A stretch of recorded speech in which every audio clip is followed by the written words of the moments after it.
Hello, everybody. Thank you for coming out. My name's Rob. I'm the director of this, and if you don't know who this is, you probably haven't been paying attention, or you're in the wrong theatre. So we're just going to chat for a bit, right? Yeah. Yeah, see what comes out. So someone had the idea, when I had to do an interview a while back, and Andrew read it and said that he could get more out of me in 10 short answer questions than the interviewer had got out of me in, what, like 6 pages or something crazy. And so then we made this deal that we would do 10 short answer questions, and someone didn't do it. So we've only got one set of questions. That we're both going to answer. Yeah. Yeah? Yeah? I think so. Just like, they're not really to do with Hamlet, they're just to kind of get us started, to make us feel relaxed, to make you feel relaxed. And then we will talk about Hamlet, and then at the end we'll take some questions from you guys. Richard or Judy?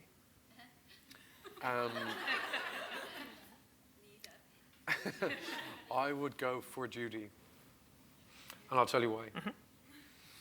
I think Judy has been upstaged slightly by her slightly more flamboyant partner. But that doesn't mean she doesn't have her own flamboyance. I think she's intelligent. And I think she's probably very patient. What about you? I hear all of that. I think I'd go Richard, only because of risk. I feel like the Ali G thing was risk. If you weren't an actor, what job would you do? I'd be an artist, a painter. What is your favourite non-theatre related work of art? Oh,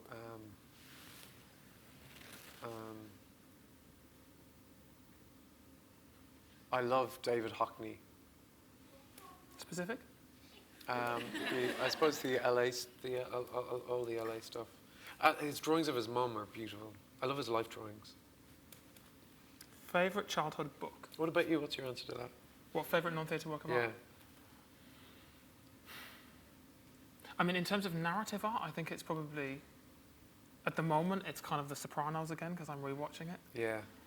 In terms of visual art, I think if I could own one, I'd own a Monet. I'd own a big water lily Monet. Well, you were just there, weren't you? Yeah. Yeah, properly amazing. He built, did I tell you this story? That he built, I didn't know that Monet built the water lilies lake. And we were having a whole moment about this, about how it wasn't a lake that he painted, it was that he decided he wanted to paint a lake, and so designed and built a lake. Extraordinary. There's sort of something about that that's extraordinary. It's amazing. How do you take your tea? I don't drink tea or coffee. As you well know. Not out of any, highfalutin ideas. I'd have a hot chocolate.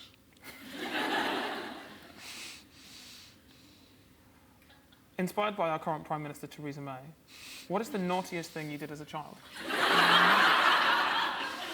I remember saying fuck for the first time in front of my mum, and I remember it really clearly. We were in Mayo on holidays, and it's something to do with Rolos. Do they still sell Rolos? That's still a thing. We still have them. Something, not like anything as obvious as the last Rolo, but it's something to do with Rolos. I remember it really clearly, and we were inside, and I said something like, "This is fucking ridiculous," or something. And I stormed outside, and it was raining. I remember thinking, this is really dramatic. I was just getting really wet. I didn't have anywhere to go. I remember thinking, this is epic. And I didn't get in any trouble, weirdly, for that. I think because it was probably highly amusing. Were you allowed to swear in your, like if you'd sworn in your house, would that have been there was that sort of weird time around 14, 15 where you start to sort of push it a bit, and then it becomes sort of acceptable. So a bit, like not too strict, but not too non-strict. 2 left. Dogs or cats? Oh, dogs. With you on that. Yeah. And finally, this would be a good segue actually. Favourite member of the royal family? Oh my God.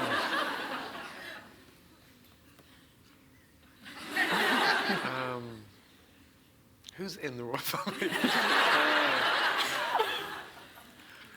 Well, do you know? Because my sister is called Sarah, and I'm called Andrew.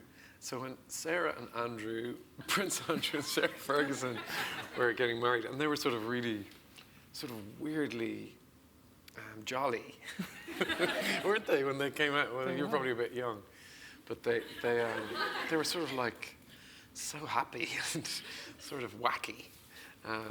So I think I'll go for Sarah Ferguson. I saw her actually in a hotel recently. We weren't meeting each other, we just passed each other. And you were like, you're my favourite. That's not a member of the royal family, though, is it? I think. Is she? Did she get excommunicated? I don't know if she did. Yeah. Maybe she did. My Irishness is shining through. My lack of knowledge about the royal family. We should talk about Hamlet, shouldn't we? Yeah. Do you want to tell me your favourite before we do? Of the member of the royal family? Yeah. At the moment, it's the Queen. Yeah. Purely because somebody told me a story about a week ago that she apparently was at a wedding, at some very posh wedding, and Dancing Queen came on, and apparently the Queen said, "I like this song because I like dancing, and I'm the Queen."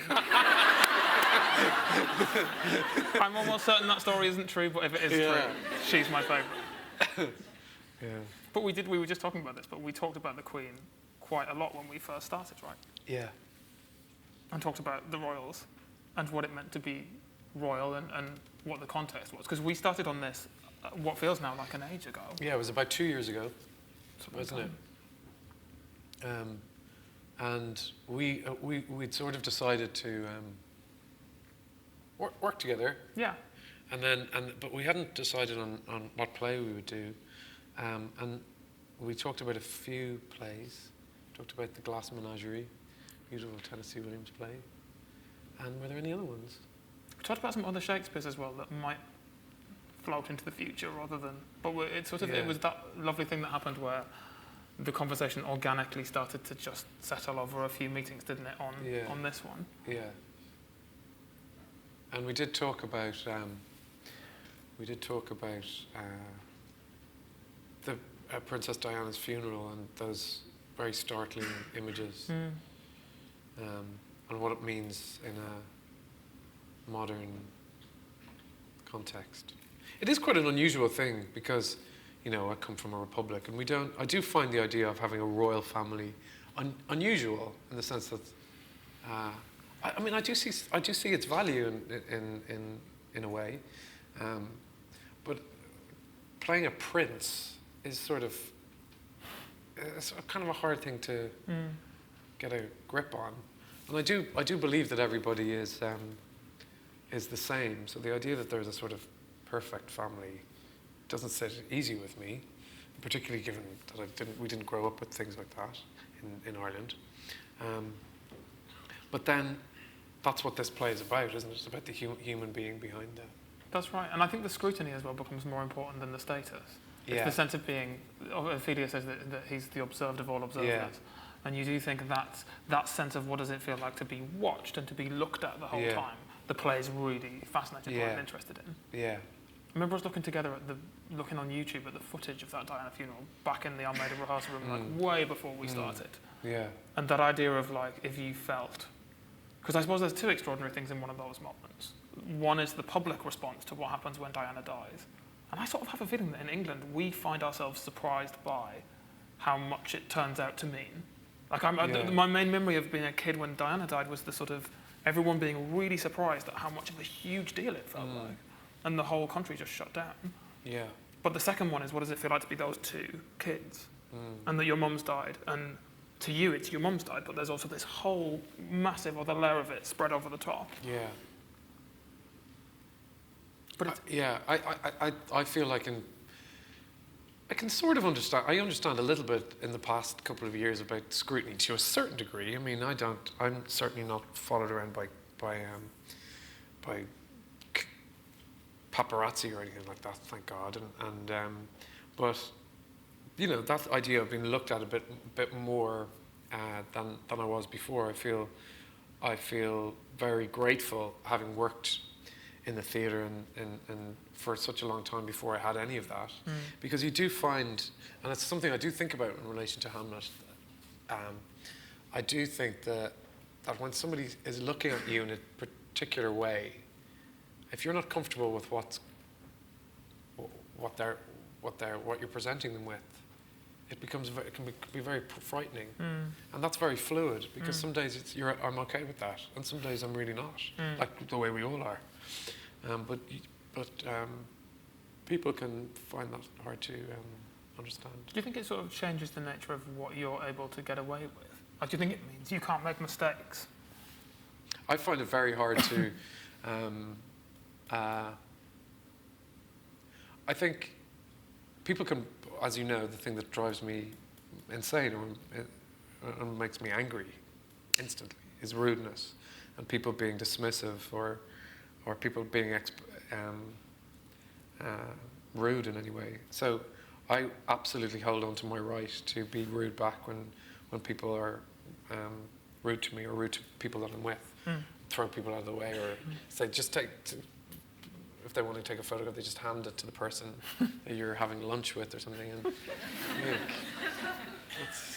that's awful. And also, you know, I remember I did a play on Broadway with Julianne Moore and Bill Nye, and the culture over on Broadway is very much that people go and want to get their playbill signed. We have it a little bit here, but it's certainly big over there. And I remember so clearly coming out of the stage door and people just pushing you out of the way to get to the famous person. And I do think it's very, I do think it's very helpful. It's been very helpful to me to have gone through all those years of having none of that. And then having it. Because you're able to decide quietly what you're able to do artistically. And I've never been ashamed of calling myself an artist. I think there's a sort of almost you say call yourself an artist now when you're an actor, that there's some sort of, I don't know, some sort of assumptive, yeah. Assumptive or something. Yeah. But I think there's absolutely no shame in that. And but in relation to Hamlet, it's been in a way it's been helpful. I think I would have a completely different experience had I played this when I was 30 than I do when I'm now, because I do understand that a little bit more. And I suspect the play wouldn't. It's a clever way of putting stakes on it, isn't it, for the writer? Isn't it? You think, would it all be fine if this were just a normal family who weren't a royal family? There's something about pointing the camera at them in the way the play does, and saying, well, I mean, it's going to be, you know, it's a big deal for anyone when their grandparents die, but when the Queen dies, that's going to have massive, like, we're all going to live through a different time. Yeah. It's one of the things that the Almeida, where we started and I'm based, you know, we did this play, Charles III, that was kind of really all about that, and kind of what are we all going to mean to ourselves when the way things have been since 1953 is gone and a new thing starts. Yeah. And of course, that's what's happened in this play, right? That's, you know, as far as the text suggests, old Hamlet's been around for a long time, and suddenly he's gone. Yeah. And gone completely, you know, even the public version that he's bitten by a snake in the garden is a total shock. It's not an illness and a decline and a, you know. And I think the idea that it's one thing that we talked about a lot during rehearsal, is that the idea of communication within the family is very odd. Yes. It doesn't feel like that because everybody's going, why don't you, which happens in a lot of families, don't say that I've said this to you, but you know, and we all have that in families. But usually we don't train cameras on each other, and you know, they do it in extremity in the play. But I do think it shows that people, certainly in this family, have a real inability or lack of interest in speaking directly in an emotional way. And I've said that a lot about, we've talked a lot about Hamlet in the sense that he's just grieving. That's to me that's the way I can relate to him. At the beginning of the play, he's just grieving, no more, no less. I think it's an extraordinary thing that's happened with his uncle and his mum. But I don't know, I partly think that might be okay if he was just given a bit of time. Or if he was allowed to go, we said, I remember at one point as well. He was allowed to go. Let him go back to Wittenberg. Yeah. He'd probably just get on with it. Because I suppose the problem with living here is that you can't, you know, if you've lived here all your life since you were a child, which the play suggests you have, you know, you remember Yorick and the feast and things. So there's a sort of very neatly and very lightly touched in, I think, sense of what the previous 30 years of Hamlet's life have been like living in this place. Yeah. But how can you ever escape the memories of how it was? Yeah. You know, it's sort of exactly the same place. Living in the house you lived in with your ex or something, and you just kind of go, this is the same thing, but with different cast. Yeah, totally. Because the other thing I suppose we, partly consciously and partly, I mean, we never talked about making decisions about things like, is he mad, or is the ghost real? Yeah. I think partly because the process we went through in the years leading up to starting rehearsals in January this year, to just read the play, was we got most excited about the bits where we didn't know. Yeah. And the bits where there is a problem where you think, well, okay, but if he's mad, then that might mean one thing, and if he isn't mad, that might mean a different thing. But actually, I remember you saying at one point, like, what's the definition of mad?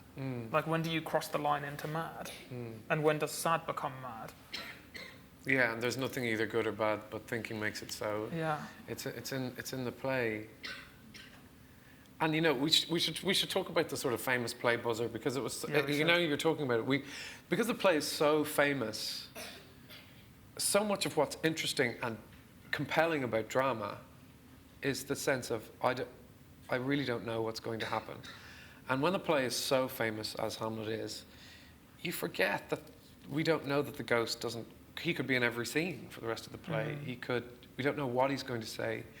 We don't know that Ophelia and Hamlet could make up. We don't know that he's going to say, "Get thee to a nunnery." We don't know that in the closet. Well, it's Polonius, isn't it? That's the example where you've got the play makes no prep for it. Absolutely no preparation for his death. And so we have this sort of buzzer this thing of, because it's so full of famous lines, that you go, the most important thing to think about is what was the intention behind those lines, and they certainly weren't about making the lines famous. They were about making them truthful and authentic. And that's what I think we tried to reclaim a little bit in this production. Did you feel a lot of the sort of, I mean, you'd done no professional Shakespeare, or like a tiny bit? A little tiny bit. A little tiny bit? Yeah. None in theatre? None in theatre, no. And so, when we sort of said, okay, we're going to do it, and we started to pencil in some dates, how did that feel? I literally, when you sort of think that, it was making me feel nervous again. I'm like, when are we doing this? I can't do that. Yeah, it's been the biggest. That's the thing we were just talking about there. It's been the biggest journey, and the thing that I really feel proud of, and I feel very strongly about it. That I suppose because I've done a lot of plays. I've been in the theatre for 20 years, and lots of new plays and old plays and various different types of plays, and I feel to a certain degree accomplished in that way. But I definitely did think that there might be something within Shakespeare that I didn't possess, because I don't really still understand entirely what iambic pentameter is, or I don't. Those kind of rules I find a little bit frightening because I didn't train.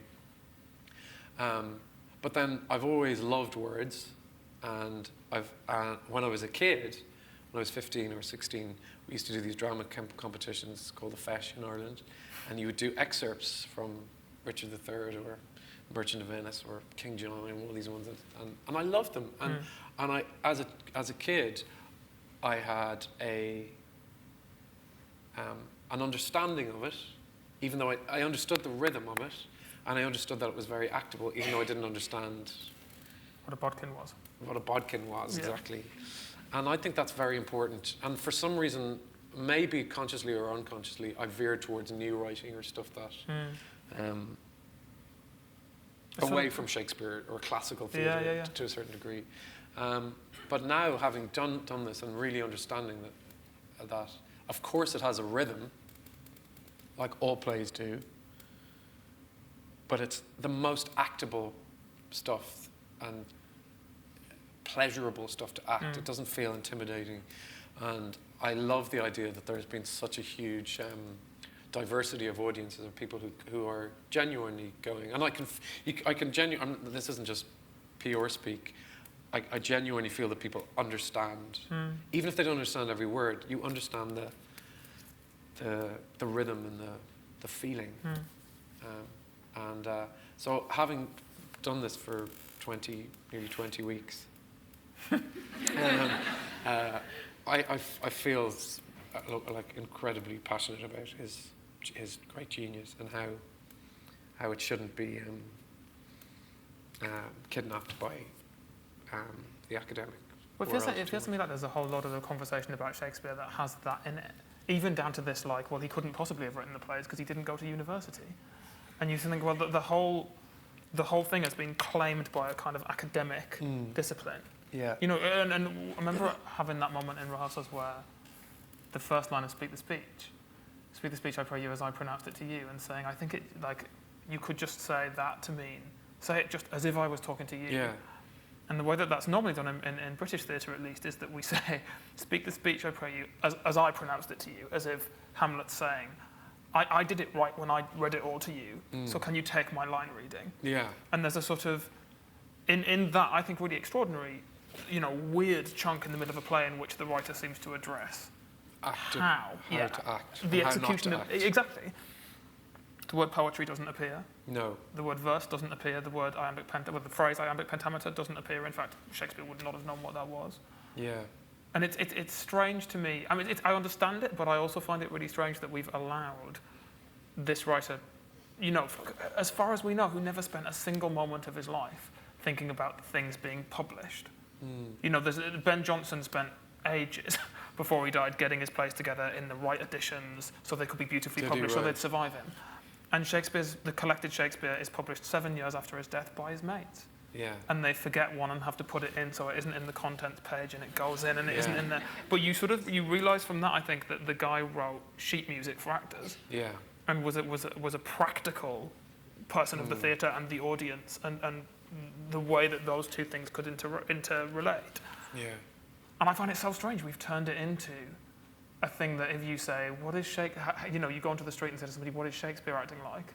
And they'll kind of do exactly the thing that Hamlet's advice to the players says, don't do that. Yeah, and something that you said I thought was really like the way that you say, what think you want? Which is the equivalent of us saying, he isn't rather than he is not. It's to colloquialize it.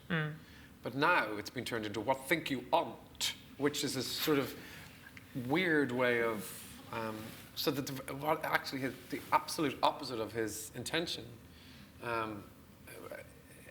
For some, we sort of gift wrapped it and sold it as something that isn't for somebody else, and it isn't for everybody. It's just for a certain. And for me, going into it, because I suppose because I haven't it hasn't been part of my cultural life in the sense that I haven't studied it. And so there's words in it. The words in it are so beautiful. I always think of this when he talks to Horatio and he says, thou art even as just a man as e'er my conversation coped withal. So thou art even as just a man as e'er my conversation. I'm a bit like, what? But when he says the word coped and thou, Horatio, we know immediately.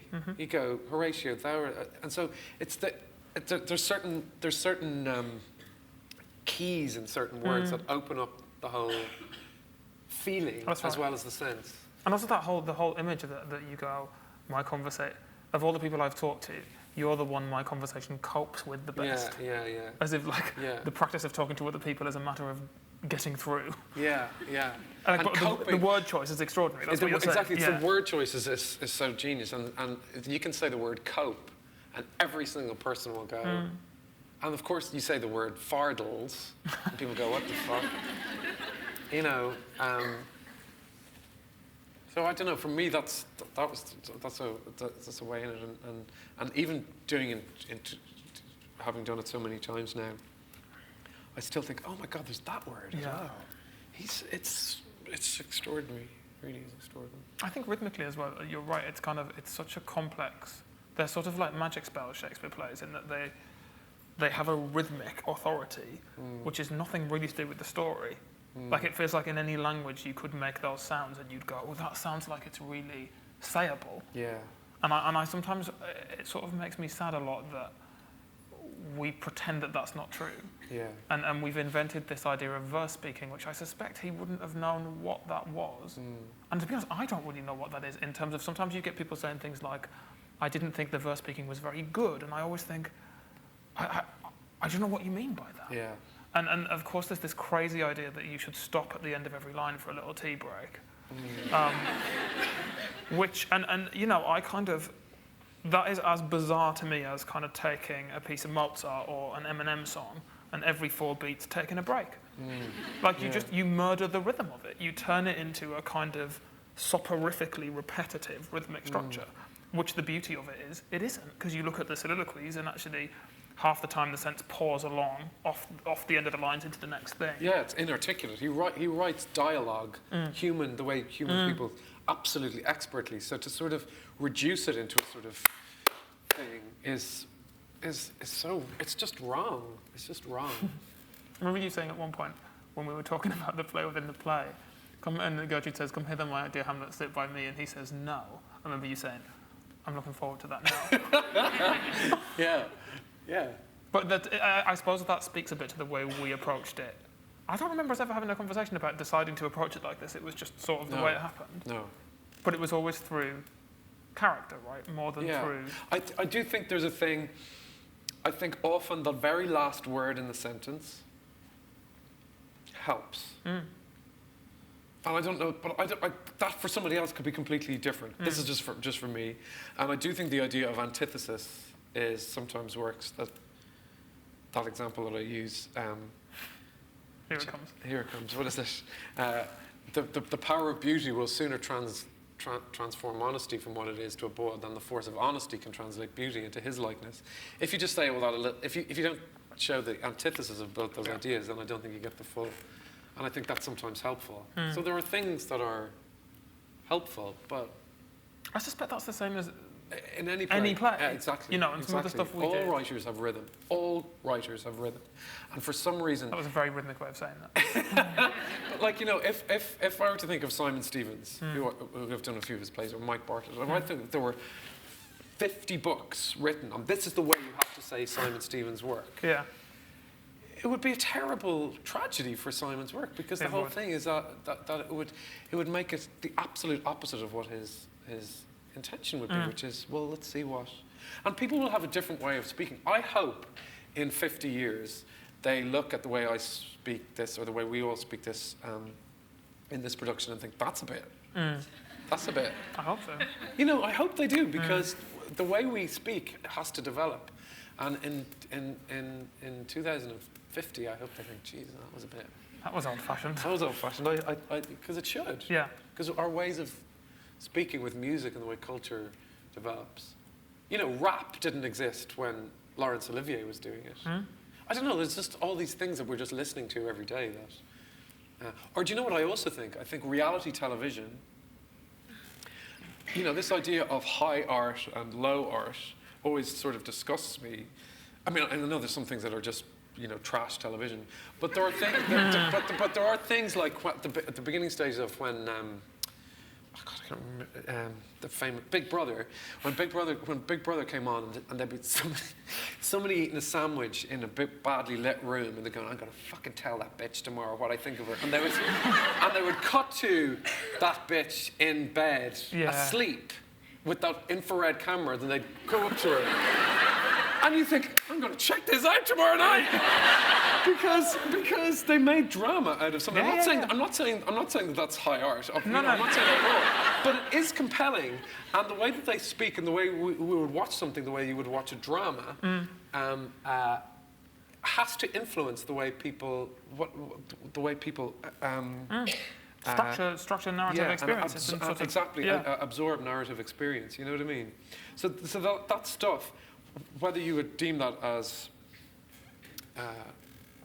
trashy or not, in some way has to be absorbed. It's also like back to the famous play buzzer, though, isn't it? It's like the centrality of, if you watch a story, you don't want the story to go exactly the way you know it'll go. No, yeah. Like, the pleasure of all stories is surprise. Yeah. And so, you know, when you watch First Dates or whatever, you're looking for them to do something you didn't expect them to do. And if it's all like a Richard Curtis movie and everybody just behaves along the tracks that were set up in the first 5 seconds, that's kind of fine, but you're not going to tell your friends because it's just what you thought it was going to be. Yeah. And that's probably the other thing about Shakespeare, that, and I never felt that more than when we had really young audiences, but as in when that week when there was, I remember you talking about the week of under 25s, Hamlet for free.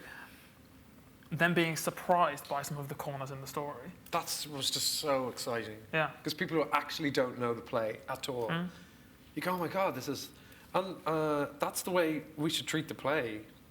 Absolutely. Well, that's where when I first did Shakespeare, I did it at home in Stockton-on-Tees, and I think we surveyed and found out that like 85% or something crazy of that audience didn't know the play Yeah. and were coming in with no knowledge of the story, which meant both that they didn't have any real respect for it or Yeah. reverence. They were like, okay, let's see what this is like. Yeah.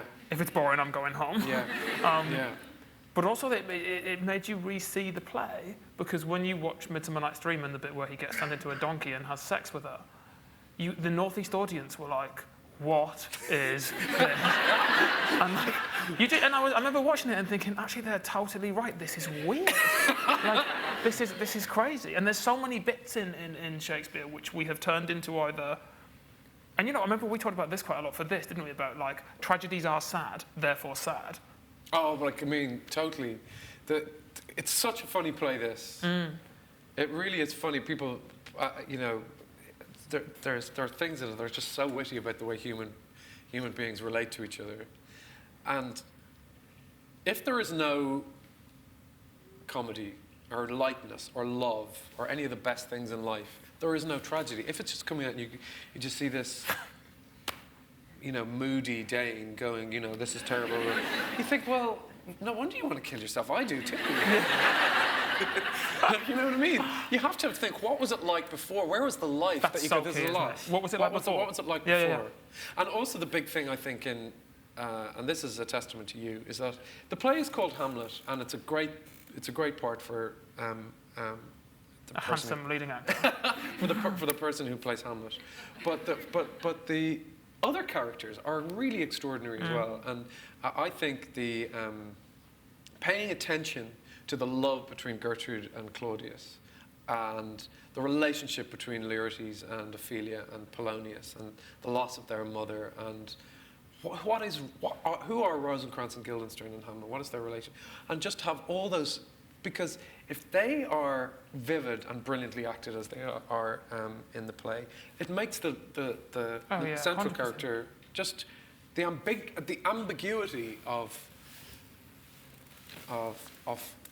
and the reliability of the central character come to question. Because if you think, actually, Rosencrantz and Guildenstern have a point. They're just coming here to help out their friend, and they haven't done anything wrong. And if the actors stand up for their characters, then you go, yeah, I can. And that's when people become gripped, and that's because people relate to it, because it's not black and white, and there aren't these stock characters that we go, there's Claudius, he's a villain. We're supposed to feel nothing for him. And it's also sort of stock interpretations as well, right? That you kind of go, and again, it takes quite a lot of discipline to try and get your head out of this place. But where you come to a play like this and you're aware that there are certain colours people always paint certain walls. Do you know what I mean? That you kind of go, Claudius is always bad. Gertrude is often cold, sometimes drunk. Yeah. Ophelia is normally just like left right on the sidelines and never feels like she kind of counts very much by at least when I'd seen it and experienced it. And I suppose one of the things that I think you did very, very naturally, which I suspect is kind of a thing you would do on a new play in the same way, is to go, where have I come from? Like, what was it like before? Yeah. And I always remember that there was an afternoon it was quite late on, and we were supposed to be rehearsing the closet scene with Julia, and we never said a word of the scene, because I think we started on, what do you think their relationship was like before? And then that was 4 hours. Yeah. And we never said a word of the scene. Yeah. I remember you going home going, that was a really useful afternoon, slightly terrified that you hadn't rehearsed it. But I do think I think that's absolutely true, because you think, well, one of the reasons he's such an extraordinary writer is because he has the ability to see the same situation from lots and lots of vantage points. Yeah. And if you are, I think the play remains, the great questions in the play about, did Claudius kill his brother? Is the ghost real? Is Hamlet mad? And like the way you answer any one of those three affects the other two and fundamentally shifts the whole story. Yeah. And I think in all three cases we have tried, who knows how successfully, but we've tried to kind of gift the audience those problems and say, the problems are actually more fun than if we solve them for Absolutely. you. And say, here's our version. He's crazy, or he's not crazy. And like it's what's fascinating about that is if you treat it like that, you end up in a place of going, okay, so if I'm Claudius, why would I kill my brother if I did? And the only reason to kill someone's brother, the only reason to kill your brother and then marry the wife is presumably if you know that the wife would marry you before you killed your brother, if that makes sense. So there's history implied even in the accusation of that crime, never mind the fact of it. And suddenly you start to see a different story, and you start to think, what has Claudius been doing in this palace when it was Hamlet and Dad Hamlet and Mom and the Polonius family, and presumably he's never married and has never had kids and has just been living like one of those royals we can't remember. You know, not on the front of the papers, but absolutely there, and still is a person and still has a full emotional life and still has things he cares about and people that he loves. And yet, you know, the way we often treat the play is to kind of treat it as if it doesn't have any roots that go deeper than its surface. Yeah. There's times in playing doing the play, the word is ugly. I feel some of the scenes I find quite ugly because they're upsetting. A lot of the stuff with Rosencrantz and Guildenstern I find really upsetting because it's about friendship and it's about people, you know. And it's the brilliance of the writing because you feel like this, because I can still be absolutely have the courage of my convictions of the characters' convictions, but I can also see where they're coming from as well. That's the way we feel in life. You think you're just always doubting, and it's very complex as well. And as it's something you said when I was really tired at one point during the first run, that the character sort of. He can take tiredness. He can sort of take whatever way you are. And that's a sign of him really great.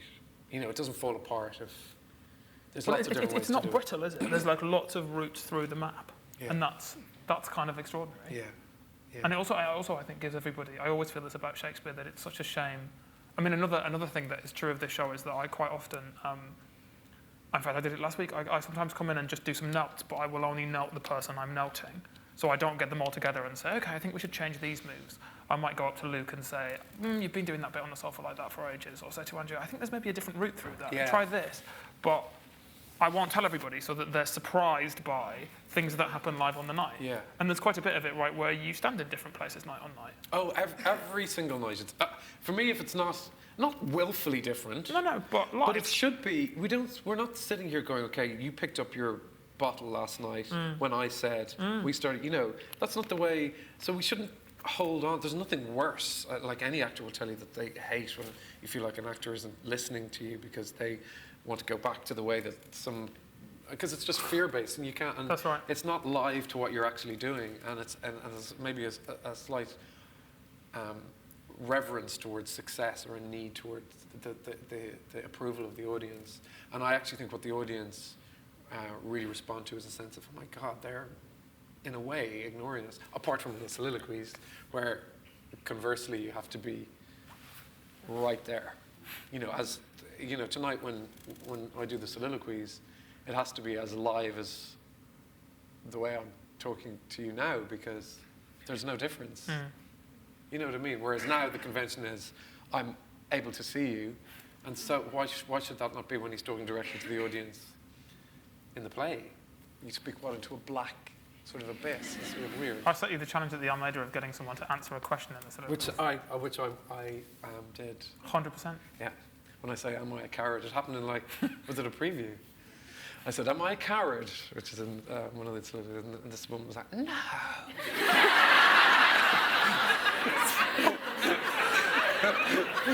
It's brilliant. It was sort of involuntary as well, wasn't it? It was like genuinely answer the question. Yeah, no. She hadn't thought about it. Yeah. Get on with it.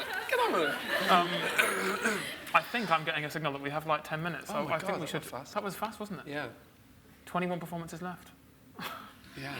21 left. Okay, should we take some questions? We'll take some questions. Wave at us. I'm going to have to repeat your question back so everyone can hear. Hello, ladies down here. You talked about posing questions rather than answering them, and I wondered if that's something you explored with Polonius, because his vacancy seems less like he's just a comedy figure. There seems to be a little bit more of a nuance to it in the introduction in particular. I wonder if that's a question you're answering or asking. So that's a question about Polonius and that he seems less like a comedy figure, and did we continue to pose questions about him rather than answer them? Yes, we did, but we have the brilliant Peter White, who I was so thrilled when he signed up to this gig, because finding older actors who have worked loads and loads and loads, sometimes they just don't want to be directed. And when you find someone who really does want to be directed and join the company and like go on an adventure, for a director of a play like this, it's the best feeling in the world, and he is so wonderful. But He's amazing. I sort of don't believe there are any such thing as comedy characters in good plays, in the same way I don't think there are comedy people in real life. Apart from maybe Richard from Richard and Judy. But I think you have to give each character a fair hearing and sort of go, where is he coming from? And yes, he's got bad points, but also he really loves his kids. And like, again, just really simply structurally, why do his kids get so upset when he dies if he's a really horrible, horrible man? Yeah, or an idiot. Yeah, or an idiot, or he feels non-plausible to the audience. Well, he's no more a comedy character than Hamlet is a tragic character. What happens to Hamlet is tragic. But he's not a tragic figure. The reason it's so awful is because he's so full of life. And exactly the same with Polonius, that it's not just like, oh, you can just sort of laugh at me. I think maybe sometimes it's just because it's sometimes easier to understand what Polonius says or something, I don't know. But it's really true that that's not the way human beings are. It's also that Shakespeare's character writing is so specific. So like all of them sound different and they all talk in different structures. And Polonius does this weird thing where he lists pastoral, comical, tragical. And I remember when first meeting Peter saying, I think there's anxiety in that. I think there's real anxiety in that will to go, okay, he right at that beginning of the scene that we call the audition scene, when he comes in the morning and says, I think I figured it out, he says, for about 20 minutes, he says, I'm going to be really quick. I'm going to be really quick, because if you're not quick, then people get annoyed with you for not being quick, and I don't want to be annoying, so I'm just going to be quick, okay? Quick. And like in that structure, you hear somebody who is losing confidence. And in fact, he says it a few times in the scene. He says, well, I'm not as sharp as I used to be if that's not true. And you think, if you've got that thought, like, you know, that's got its roots somewhere. So yes, that's absolutely yes. Ask us more. Gentleman down here.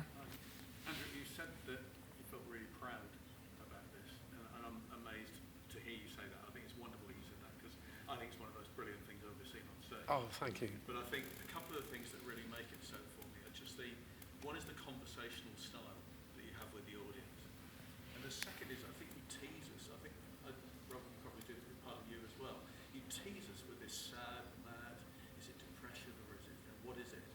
Did that form part of the strategy at the outset when you were deciding to do it this way, or did it evolve organically? You're making most things sound as though it kind of evolved as you went along. So the question is, was it a strategy that you teased the audience with different possible solves, I suppose? Is that fair to what might be going on?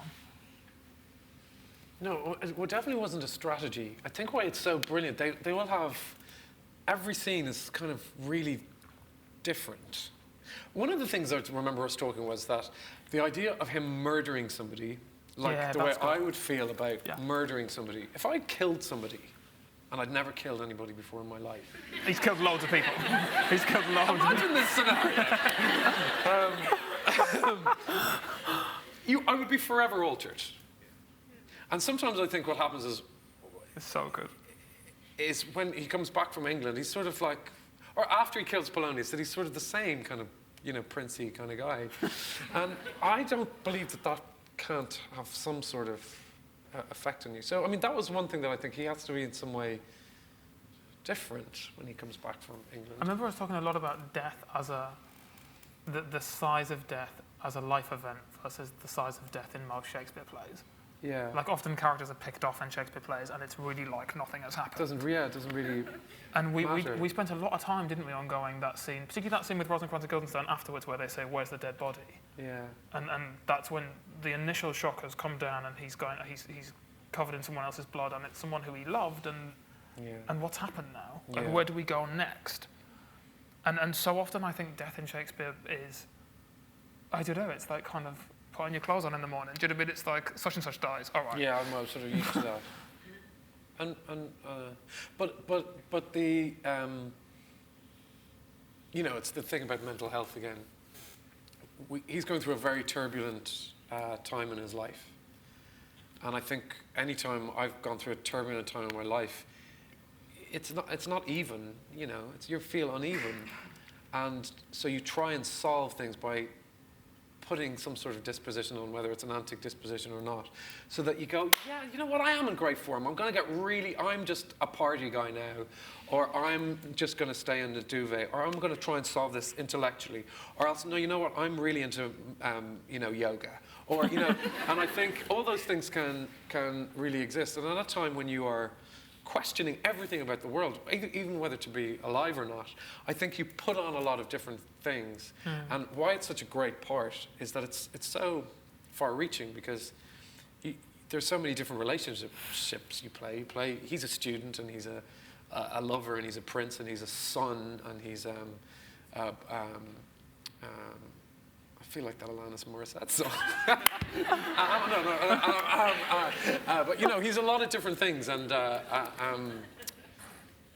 so there's a great pleasure in rather than trying to sort of iron them all out and make it actually to just be what you are in that moment, and then some of the parts make the whole. Well, then you don't have to play the same character in every scene. No, you don't. No, exactly. Because the way people are with their mums is completely different to the way they are when they're in a shop. Yeah. And again, we often we sort of have I suppose sometimes a kind of silly view of that when it comes to doing theatre, and we kind of go, I'm playing this person who has one attribute. Yeah. Or two attributes. They're this or this. So particularly if it's a famous play. Right. Then you go, he's moody, or he's sad, or whatever. Yeah. And again, I'm not sure we never gave it an outside label, did we? We just sort of, piece by piece, went through the relationships. I think you said a thing to me which was incredibly helpful, which was, you're sounding just a little bit Shakespeare-y. And I do understand what that means. Where you can sort of go and you think, I think this is something that I've heard before. Right. And it sounds respectable, but I don't really, it's sort of like, to go, well, no, what is it? Because it's me who's playing this part, and I genuinely feel the good fortune of having a leasehold of it for such a small amount of time, even though sometimes it feels like a long amount of time. On matinee days. On matinee days.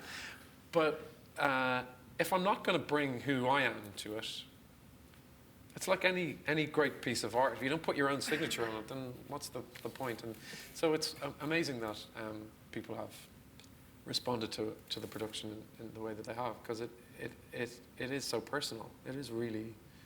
But that's what makes it exciting. Oh well, thank you very much. Thank you. Ask us another one. You were early. Go on.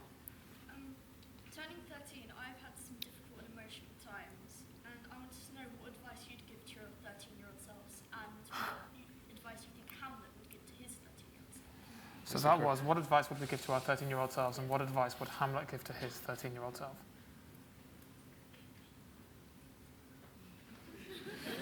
I'm going to think about that carefully.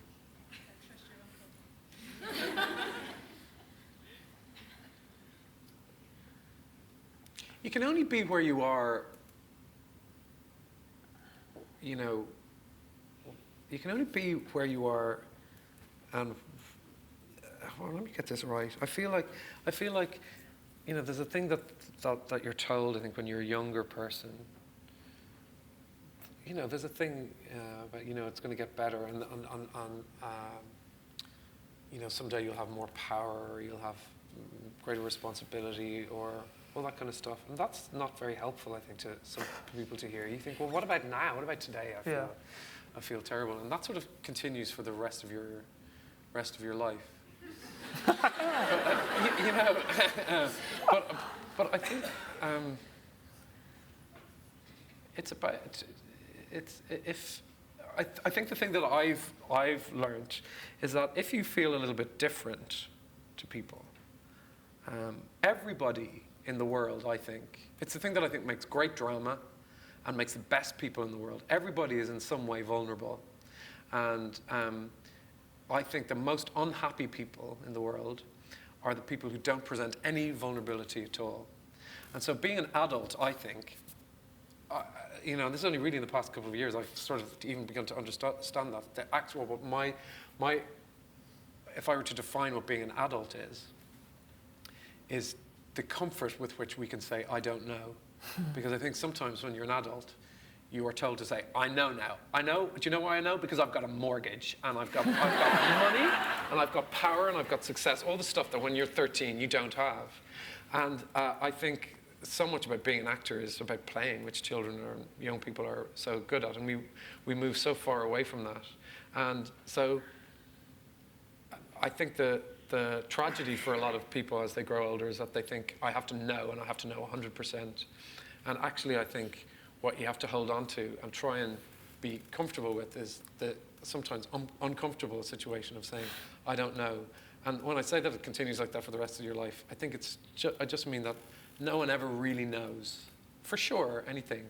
You can believe and all that kind of stuff. And maybe that sounds a little obscure, but even if people present to you that they are full of surety, they really aren't, you know, on certain things.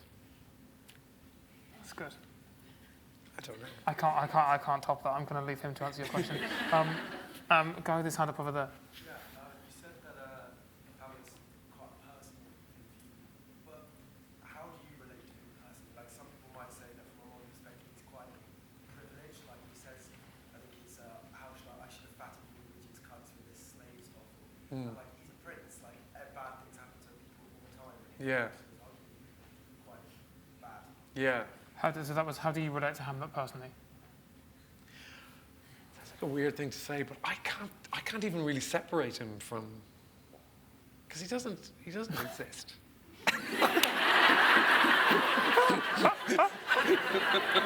Spoiler, total spoiler. Well, you know what I mean. He actually, there is no real Hamlet. Am I allowed to say that? You can say that. Yeah, that's fine. You know, there really isn't.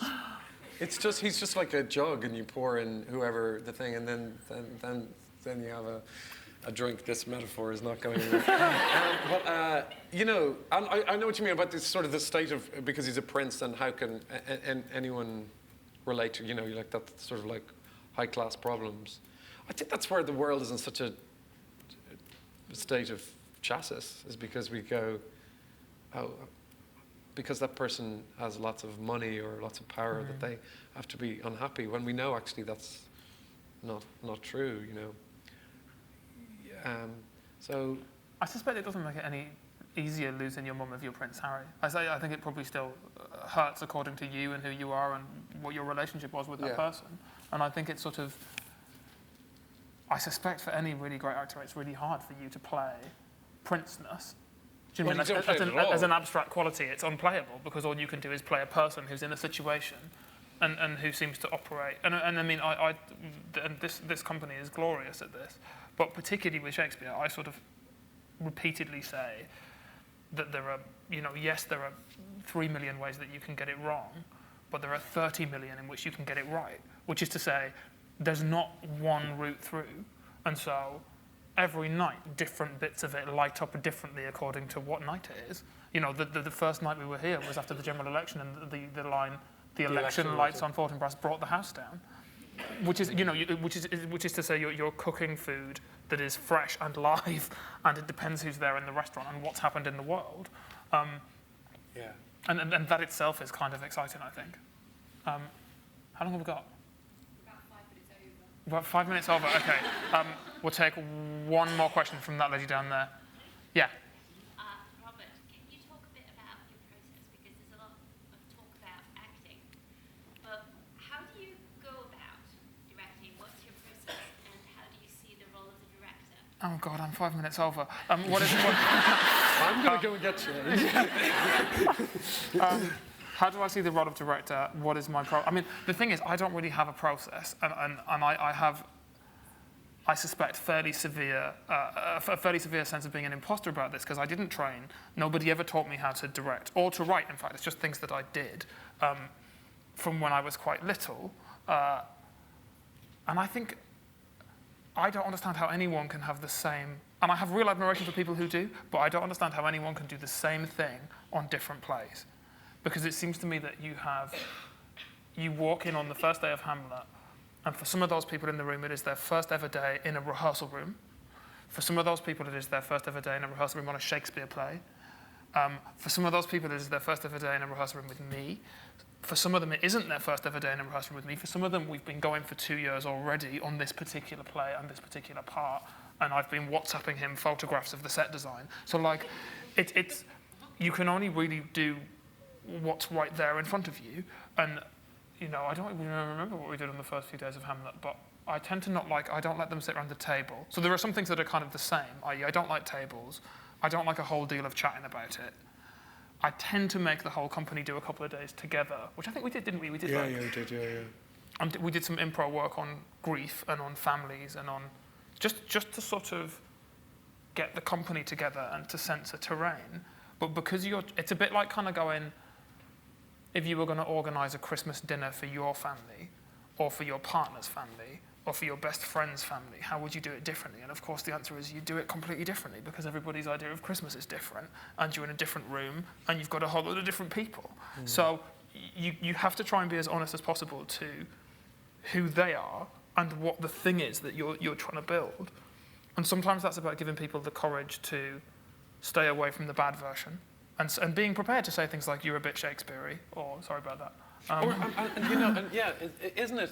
It's like what you're saying. It's that I don't know-ness again. That you have to start and go. That's what was so brilliant about this experience with you, was that you're open to there isn't something. You didn't stop something from emerging, and you have to, in order for something to emerge, you have to stop by saying I don't know, rather than I know. This is what we're going to do. This is. I mean, we have ideas, but everybody has ideas. And they're only ever as good as the way they test.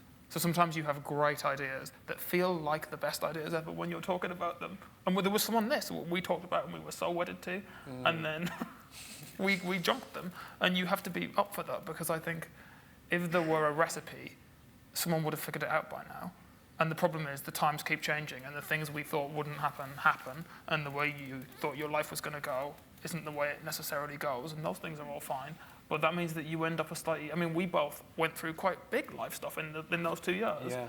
And we're slightly different people at the other end of talking about the end of this process than we were when we first signed up to do it. Yeah. And actually, all of that stuff goes in the jug, doesn't it? To pick up that metaphor again, it all feeds in, and you talk about that. But of course, the different people you've got in the room are going to govern the way that goes. I have only one rule about it, really, which is that I think whatever's wrong with the rehearsal room or the tech or the production is you. So like, if you're the director and it isn't funny because you're not funny. Do you know what I mean? Or if they're stressed or they're anxious or whatever, you're bringing that to the room. And so you always have to, a bit like Oedipus, kind of get to know yourself first. Do you know what I mean? Like, look to yourself for the problem before you try and find it in somebody else. We should stop so you can go and play Hamlet. Yeah. When's that, tonight? That's tonight. That's tonight. As you can see, we're very, very happy to chat about it. We love chatting about it, but thank you for coming to talk to us. Yeah, thank you so much. Thanks, guys.